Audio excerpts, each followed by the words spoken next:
A Mid-South jogger said he was kidnapped and attacked in retaliation for George Zimmerman's acquittal.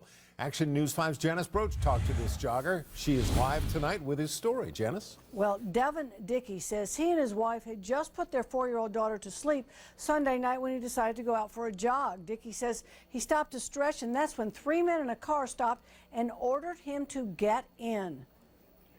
Everybody's worried. They're concerned that what's going to happen to them, whether they're going to be out by themselves, in a parking lot alone. Folks in Senatobia, a North Mississippi town of around 8,000, are worried about a jogger's claim that he was attacked in retaliation for the not guilty verdict in the George Zimmerman trial. Zimmerman was accused of second-degree murder in the death of 17-year-old Trayvon Martin. I talked by phone with Devin Dickey, a married father of a young child, the man who says he was jogging Sunday night when 3 men stopped to ask him a question he couldn't hear. When I got closer to the car, he told me to get in the car, and I said, no, you guys, I'm not going to do that. I don't want to. He looked at the driver and said, give me the damn gun. Dickey says he got in and they drove around and then stopped and took him out of the car. And he said, do you know who Trayvon is? And I said, no, thinking of somebody local.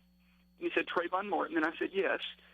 And then his exact words were, just to beat your ass for Trayvon. Dickey says the man kicked and beat him in the head until he was unconscious. These are photos of Dickey after the beating. He says when he woke up, he called his wife, and police found him on the side of the road. But luckily I wasn't killed, Now, Dickey went to the hospital and was treated for his wounds. He says he gave Senatobia police a really good description of the 3 men. We'll keep you updated on this story. Live in the Breaking News Center, Janice Broach, Action News 5.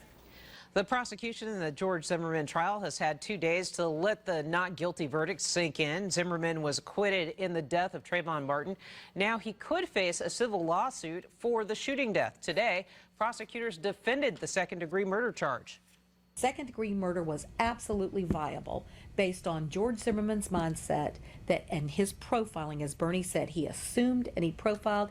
He tracked against the advice and really the order of the dispatcher. Prosecutors also discussed the impact of the defense's animation on the outcome.